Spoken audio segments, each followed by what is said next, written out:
for me anyway. Well, your memory goes back a fair way too, I guess, Keith. How easy on that. Might be my last visit, Bruce.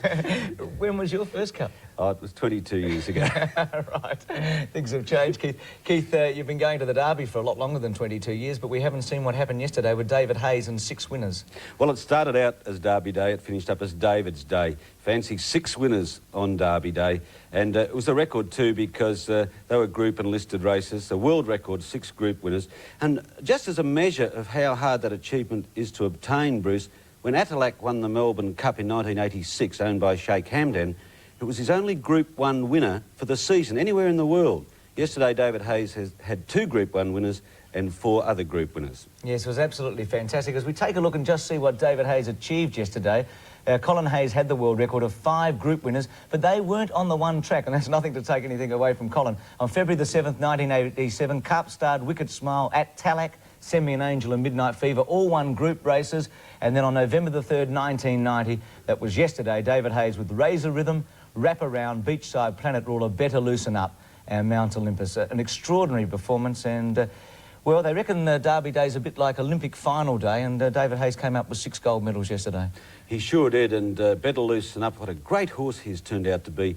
I think that's his 6th Group 1 win. Yeah, in less than 12 months. His first one was a week from yesterday, the Honda Stakes last year. He's clearly going to be Horse of the Year already, isn't he? Absolutely, and he's got that one. You must have done a lot of interviews yesterday. Have you ever interviewed one man as often as you did yesterday, David Hayes? Well, it started off, you know, congratulations, David, on winning the 2-year-old race. That was a good start. Congratulations, David. That makes it a double. And so on right through to 6, Bruce. I did 6 interviews for you, and all with the same guy, I think. Unbelievable. Well, one race they didn't win, Keith, was the Derby. In fact, they didn't have a runner in the Derby. It was an upset result. It looked possibly that it might be. It looked a strange Derby, I thought, on paper. With no AJC Derby or SAJC Derby now, they're both in the autumn. The Derby almost comes up too soon for the 3-year-olds. Yesterday we had a maiden win, only the 2nd one in 23 years. Canny Lad was in a cantankerous mood. The favourite took some time to be coaxed into the mounting yard, and then he sweated up on the way to the start. The 2 other 3-year-olds in the betting were the Bart Cummings colt What a Hit and Big Dermot from Ballarat, the first Derby runner for trainer Rob Smurden. Fire Oak may have been a maiden, but he had good backing on the strength of his 2nd in the Spring Champion Stakes. The Derby was run at a solid pace, a staying test, one which the favourites failed to pass. Over on the outside was the Guida, and he was followed by Direco, and Canny Lad's about 2nd last, coming up towards the 800. Where the leader over on the inside now is still Special Guest, about to be tackled right, left and centre. Chimes M has gone up very fast, and Fire Oak is in the picture, and Big Dermot is making a run, followed closely by St Jude, has had the run of the race. Then came Direction, followed by Lycra. Further back in the field, Abandoned War. Canny Lad 3rd last as they straightened up. What a Hit went very deep as the top of the straighter. Where the maiden now, Fire Oak has hit the front in the Derby. Tackled by Big Dermot down the outside, and here's one coming with a good run, Centro, and wider on the track is Lord Revenue as they come down inside the final 400. Fire Oak is tackled by Centro. St Jude getting through along the inside is finishing on, followed by Lord Revenue, and then came Lycra. Canny Lad not in the race past the 200. On the inside, Fire Oak is tackled by Centro. Centro on the outside, and Fire Oak is settling down to a ding-dong Jill. Fire Oak won't give in, he's battling on. Fire Oak is still the leader, and they hit the line in a bobbing finish. It's Fire Oak or Centro in a tight one. Fire Oak on the inside got the verdict, but Centro's owner Lorraine Podgornick wanted to see the photo for herself before correct weight was declared. Fire Oak's trainer Gordon York wasn't surprised he'd won a Derby with a maiden. So when was the decision to start this horse in the Derby made? Oh, when I looked at him in the paddock in New Zealand. Really? Oh, look, he's a tough horse. Well, he is a tough horse, but Keith, what do we learn from that Derby? A maiden winning, probably only the 2nd one this century, we believe. Yes, Savoy in 67 was the previous winner, Bruce, and I think we do have to go back to the last century, Martini Henry, and even I don't remember that one. We also learnt that Canny Lad can't stay. I think that was obvious. It wasn't the real Canny Lad yesterday. The horse never got into the race. Shane Dye pulled the whip early in the straight, and Canny Lad just plodded away, didn't he? Well, they took the blinkers off yesterday, which was a bit of a surprise, wasn't it, because he ran so well on the Cox Plate. Yes, the object of that, or the theory of that, was that that he wouldn't race so keenly and he would get back. Well, he was ridden like a stayer out the back of the ground, but he didn't perform like one. I think that Kenny Ladd also, Bruce, and perhaps in the opinion of Shane Dye, might be a fresh horse, performing best when fresh. Maybe we'll see him in the autumn in races like the Newmarket, the Doncaster, those types of races, and, sure. and the Australian Guineas, which will be perfect for him. He'll win big races, but not at a staying trip. Well, he's already done that, of course, with the Slipper as well. What about the Gadsden? It looked a terrific race on paper, and it turned out that way, didn't it? Yes, a big field, and it's always an exciting sprint down the straight. And the excitement was fantastic with last year's winner, Planet Ruler, coming from near last after a cracking pace had been set by Show County. In fact, at the 200 metres, I thought Show County might be going to pinch the Gadsden because he had a nice break, didn't he? But they swamped him, and none more than Planet Ruler. OK, let's have a look at the highlights of the Gadsden Stakes. This was one of the most competitive fields of sprinters assembled. The top weights were the established stars, Mr Tiz, the New Zealand stablemate of Horlicks, and the South Australians Redelva and Grandiose, two of the very best in a straight line. Last year's winner Planet Ruler was there, along with Joanne, the Sydney mare, who boasts 8 wins from 9 starts, and the Flying Filly With Me, who was attempting to become the first 3-year-old filly to win the Gadsden since dual choice 20 years ago. Then Grandiose, Carl Garrett-Town, Planet Ruler behind a wall of horses. Submariner very wide out from Lady of Perfection, Welcome Night, Crimson Medal. Down towards the 300, Show County, 3 in front. With Me in second place, and here comes the big fella Redelva down the outside from Gypsy Road. Submariner, Planet Ruler starting to flash out wide. Show County in front, Redelva's got to him. Look at Planet Ruler. Show County battling on Redelva, but the Ruler, 2 in a row on the Gadsden Rim. Planet Ruler over the top, does it again. Wins it a length. Redelva second, Gypsy Road just got third. Peter Hutchinson, Adelaide's leading jockey, was a late substitute for Planet Ruler. Hutchie's famous dad, Ron, rode for David's father, Colin. There was a little bit of a double booking with Damien Oliver, and, you know, it was a line ball decision, and I just volunteered Peter being my #1 rider in Adelaide, and I have great faith in him. I decided to, rather than argue, put my jockey on. Well, he did and have won, and Planet Ruler ran 1:8.1 yesterday, which beat his own metric record of 1:8.3 from the year before. I think Ori Star's got the pace setter record at 1:7.8 or something like that. Fabulous performance, and poor Damien Oliver, Bruce, he was a 2-time loser. He lost the winning ride, and then when he went to weigh in to ride Crimson Medal, he was a kilo over, and trainer Bob Hoyst had dumped him from that as well. He watched the race from the jockey's room. Must have been pretty tough because the winning percentage, I think, was $19,000 to the jockey, $195,000 first prize. Take you a long way on a tram, wouldn't it? It sure would, Keith. Keith, we're going to take a break from the thoroughbreds for a moment. Keith will be back after the break with Bart Cummings, and we'll be talking about the Melbourne Cup. But last night at Moonee Valley, there was a very big pacing race in harness racing. It was called the Legends. And it was a $100,000 race, the very best field in Australia assembled. And the horse that won the race, Westburn Grant, has now set himself up to become the second horse only in the history of the Miracle Mile to win that race. Let's go and have a look at the Legends. This was the unofficial championship of Australia. Westburn Grant from New South Wales, with a record of 26 wins from 36 starts. Queensland's Thorate, the winner of 58 races and $977,000. South Australian star Tip Top Prince, who won this race last year, and a group of brilliant Victorians, including a trio from the Vin Knight stable. Westburn Grant was sent off an even money favourite, and after the start, he was great odds because he won the battle for the early lead. Lights on, they're away and racing. Franco Tiger driven out with a whip by Gavin Lang to head off Tip Top Prince. Westburn Grant began like a bullet. Lang will eventually let the champion go, and Westburn Grant sizzles to the lead out of the straight from Franco Tiger.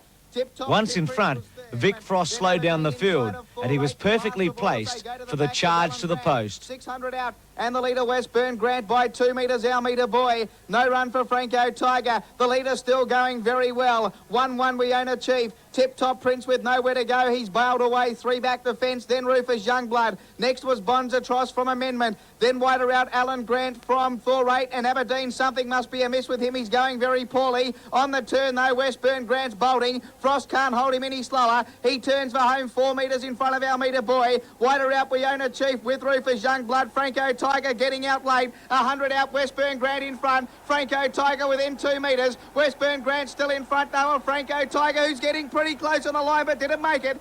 Westburn Grant won by a head to Franco Tiger. Westburn Grant will be now set for the big races coming up at Harold Park. including the Miracle Mile. The 5-year-old ran his last half mile last night in 56.2 seconds. Yeah, I never touched him actually, you know, because we were going pretty hard and he was still going strong, like, you know, although Franco Tiger was sort of closing on me and he was still closing right at the wire, but I wasn't stopping, like, you know, we were going pretty hard. Well, he's now won $900,000 in prize money, Westburn Grant. After the break, we're going to have a look at the Melbourne Cup. 7 Melbourne Cups in the space of 15 years. He's Quinella the race 4 times. He has the most remarkable record in this race. He's earned the title, the Cup's King. But it's been a while since you've won a Melbourne Cup, 1979. I don't have to remind you about that, do I? But you've got a chance on Tuesday. I think so. The Kingston Rules, it was a pretty good run yesterday, considering he made up a fair bit of ground in the straight, and I think that run will improve him greatly. But why has there been such a gap between 79 and 90? Did you lose your touch at any stage? I just didn't have the horses, I think. Is a trainer better at 35 and 40 than he is at... I can't remember how old you are at the moment, but... Depends what he's training, I think. Yeah. So it gets back to the horse flesh. I'd say so, yeah. It's just like a good coach with a team, I guess. I suppose the more you've got in the team, the better the percentage will be. Well, what about Kingston Rule? He must have been a special challenge to you. Now, we know that he's by Secretariat, who was the Horse of the Year in the Northern Hemisphere, out of Rosa Kingston, who was the Horse of the Year in the Southern Hemisphere. You'd think with that breeding he'd be a wonderful horse, but you've had a few problems getting him to the post, haven't you? Not really. No? He was battled out on one occasion, which just put him back about up to 2 or 3 weeks. I would have liked to have had him a bit more forward and perhaps been in a weight for age race or 2 and avoided a penalty for winning the Mini Valley Cup. But even so, I think he's only a 4-year-old in Australian time. He's got a magnificent conformation. He appears to be rather genuine of late, and he can only go one way and improve. Interestingly, yesterday you wanted to run him in the McKinnon Stakes, didn't you? And you had to run him in the Dalgety. Will that make a difference on Tuesday? Not really. He's got about 12,100 kilometres in his lead up to the race, which is around about the distance I consider necessary to win it. Had he run the McKinnon Stakes at about 9,000 something, so this will put him right on target for a correct program, as I consider it, for the Cup. Well, Keith, let's have a look at the barrier draw, because it could be significant this year, particularly with the Siddiston drawing out, as we take a look what happened last night with the draw. Do you think that rules Siddiston out at 23? Oh, it makes his task so much tougher. His task was tough with 58.5 kilos, Bruce, and I'm going to leave him out now from the second outside alley. But we run down to the Phantom in 5. That looks a good draw.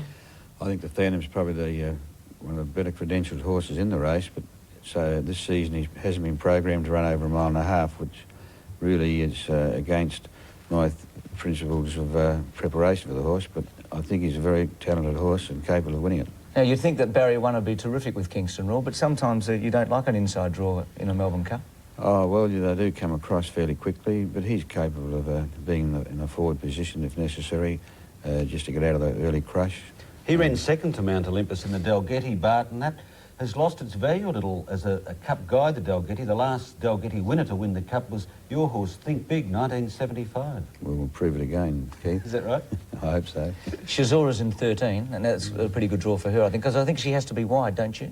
It's a good draw, and she's a very good staying mare, but I wonder, Bruce, whether she is at her best on a rain-affected track. She may well be, and we're not going to get that. OK, we saw the first page. Let's have a look at the second page of the draw. About Just a Dance of 6, that would probably be fine for him. Jim Cassidy riding him. You had a bit of a tug-of-war with Jim during the week. I lost. I wanted, if I may, Bruce, ask Bart about the tenacity of that chase for Jim Cummings. Why is Jim Cummings held in... Jim Cassidy, Bart Cummings, held in such high regard?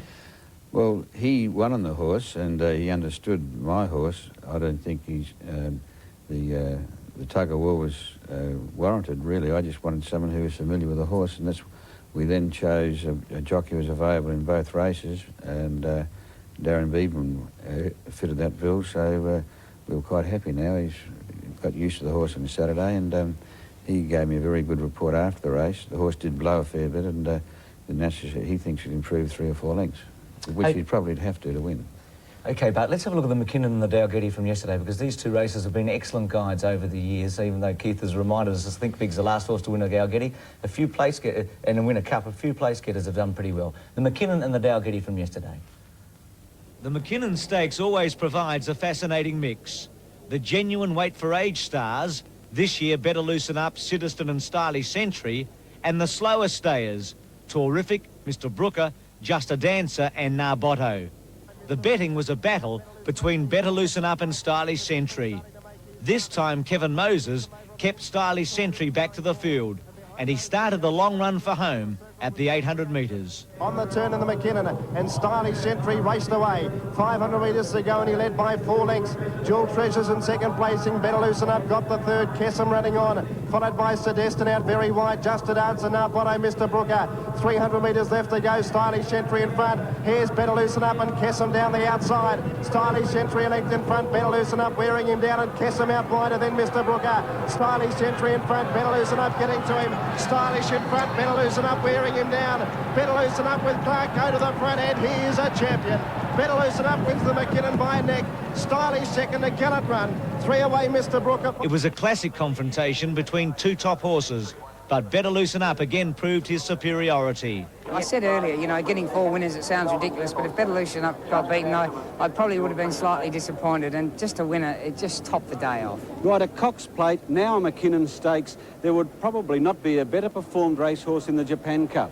No, all he has to do is pull up well, and it'll take a very good horse to beat him in the Japan Cup, and I'm sure Stylish Century's a worthy second stringer to have. Right, do you think now that you have the wood on Stylish Century, David?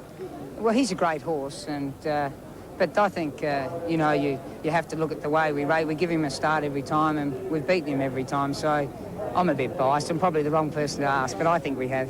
The Dalgety was headed by the superbly bred Kingston Rule, Bart Cummings hoped for an 8th Melbourne Cup.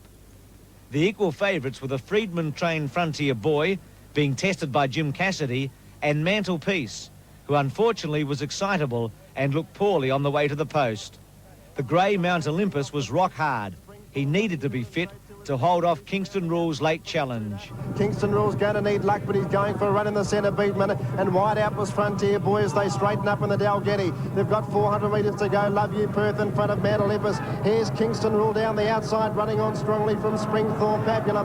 Mount Olympus went to the front. Kingston Rule trying to run it down. They've raced away then from Cosine Goliath getting out. Mount Olympus in front with about 200 to go. He's a length clear. Kingston Rule trying to run him down. David Hayes going for his 6th win of the day. Mount Olympus in front. Kingston Rule trying hard, won't get him, and Mount Olympus wins the Dalgety. A half a length to Kingston Rule. 4 away, La Tristia and Goliath together. Mount Olympus's Dalgety win ended a remarkable day for David Hayes. An unprecedented performance with 6 victories. A world record, as all of them were at group level. 6 times on Derby Day, and you're loving it, obviously, David. Yeah, I'll be lying if I said I wasn't, but it was a great ride by Pete, and you know, he's not even going to be riding that horse in the Cup, but we've got to get back to earth and work out who's riding him. Why don't you have a jockey as yet? Not at this stage. With the jockey merry-go-round, we thought we'd just sit back till tonight and see who's available. Right. What about your stable jockey, Michael Clark? Well, M. Clark might make an effort to waste, but on seeing that, we'll have to speak to Michael, but it's 48.5 kilos. He actually drops in weight, so, you know, he's a classic staying horse for the Cup. Well, this morning Michael Carson has been booked to ride Mount Olympus in the Melbourne Cup. But you trained the first 3 winners on Derby Day last year. That really was quite remarkable what David Hayes did yesterday. Very good effort. Everything's going smoothly, and they've got the act together, and it looks as though we've got a bit of opposition for a while. La Tristia was 3rd behind Kingston Rule and Mount Olympus in the Dalgety. Are we right to scrub her off and say she can't win for you? Well, she's a fast-staying mare who takes a forward position and doesn't find a lot in the finish, but 2 mile will suit her, I think. OK, let's have a look at the Caulfield Cup, because this has always been a good guide. Place getters in the Caulfield Cup. We know that Bart won with Galilee. He won the Caulfield Cup. Red-handed flashed home to run 2nd in the Caulfield Cup and then won for Bart. Keith Siddiston had a great run. He was about 7th on the fence. The other horses to watch are Water Boatman, who lost his position at about the 800. He's got a baldy face. He'll weave his way through. Shazora, who comes out wide, and Donegal missed the leader. The first 4 runners were all pretty good runs. At the 800 metres, Water Boatman and the winner Siddiston were together. Then all of a sudden, Siddiston got the brakes, Water Boatman got the bustle, and they were 6 lengths apart. it was Water Boatman that ran on to chase home Citizen, who had all the favours in the run, including the track surface, Bruce. Yeah, he did. The track certainly suited him this day. It was a slow track. Now, he's taken the lead. Water Boatman's 4th and Shizora's 5th. They're both running on very, very strongly.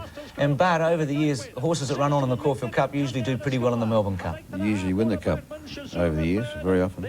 Because they don't get a penalty. And That's Citizen's copped a 2.5 kilogram penalty. Do you think that'll stop him? Doesn't help. Yeah, it sure doesn't. Bruce, 4th past the post then was the... Donegal Mist. Donegal Mist.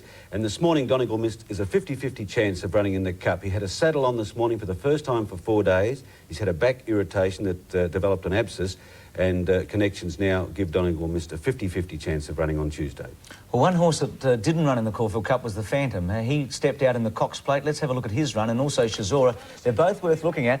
Now, the Phantom is about 4 wide. He tries to get around better, loosen up. He's about 7th at the moment.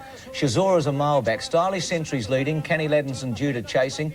Then Citizen in 4th placing, who ran a very good race. The Phantom is the widest horse. Better Loosen Up shrugged him off. And Shizora's back 2nd last in the screen now. And Keith, both the Phantom and Shizora, Citizen also ran very well here, but the Phantom and Shizora were both very, very good runs. Oh, they were the eye-catching runs for sure. Now, we mentioned before that Shizora may be better suited on a rain-affected track, but there she's flashing home on a track that's like a Grand Prix circuit. That was rock hard. I think there were half a dozen records set that day, Bruce. But you've already made the mention that the Phantom hasn't run over more than 2,000 metres this preparation. He missed the Caulfield Cup. That could be vital for him. You would have thought if he had raced over 1.5 miles, he'd be one of the favourites in the Cup. Now, what about back-to-back winners? You did it with Think Big, Rain Lover and Archer. There've only been 3 of them. What about Terrific? Has he got any chance? He worked very well last Thursday morning, but he disappointed a little bit on Saturday, I thought. But his work on Thursday was very good. Let's have a look at Terrific, winning the Melbourne Cup of 1989. It was a very fast race. It was a hard track. He won like a true stayer. I just wonder, Keith, the staying abilities around him. Superimposed is a super horse, but he's not a 2-miler, and he almost pinched this race. Yes, the Phantom had a luckless run in last year's Melbourne Cup also, Bruce. So and Citizen. Yes. They were both running on very strongly. You will notice them, Keith. The Phantom running into 4th place and Citizen, I think, in 6th place. Right. Citizen, I think, carried not much more than 50 kilos and 58.5 this year, while the Phantom is reasonably weighted, I believe, on Tuesday. And Bart, over the years, horses that have run either placings or just behind the place getters have done all right in Melbourne Cups. Empire Rose had a couple of goes before she won. I know Golden Black was 2nd and Reckless was 4th in 76 behind Vanderham. They came out in Quinella the next year. So the Phantom and Citizen, they're nice form for this year. Yes, they are. Yeah. OK, the betting. Let's have a look at that. Only 3 favourites, I think, in the last 30 years or something like that. 11 to 2 Shizora, 6 is Citizen. The Phantom, in fact, there's 3 favourites in the last 20 years have won. Mr Brooker 8, Shalaya 8s, Kingston Rule at 10s, Just a Dancer at 10s. So Jim Cassidy's really sitting on the fence there, Keith. He had a choice of both of those and he's gone Just a Dancer. Yes. Ali Boy for Harry White at 12s with Terrific, Flying Luskin Water Boatman. Then Mount Olympus, who's come into 15s with Frontier Boy. Now Botto, who was placed 2 years ago at 16 to 1. And Rainbow Myth, the horse that Michael Clark has ended up on at 16 to 1. Now, Botto is a query regarding his rider at the moment, Bruce, because Lance O'Sullivan was suspended yesterday and he's considering an appeal. But whatever the outcome, maybe there'll be, because it was until November 14, he won't be riding in the Cup, that's for sure. Well, Keith, you're going to save your tips because they'll be in the Herald Sun. I'm not sure everyone in Australia can buy the Herald Sun tomorrow. But just give us 3 or 4 that you think I've got a chance. Look, I think it's going to be a Bolters Cup. I'm going to tip one at double-figure odds. I think Water Boatman has a great chance on his run in the Caulfield Cup. I think Shizora has a terrific chance on her performance in the Cox Plate. I like Kingston Rule, but... Oh, thanks, Keith. They're 3, but my top one is not amongst that trio. OK, well, I'm going to go for Shizora. I think she might win from Kingston Rule. I think Bart's going to be very, very close, and I think they might fight it out. But do you think you can make it number 8? It'd be fantastic. Well, I think he's about the best pedigree horse I've ever had qualified for the race and in reasonable form on the Derby day. And I think pedigree often tells in these sort of races. Well, 8's even better than 7, Bart, isn't it? 1 by 1, yes. Good on you, JB. Bart Cummings, the Cup's king, the man who's rewritten all the record books.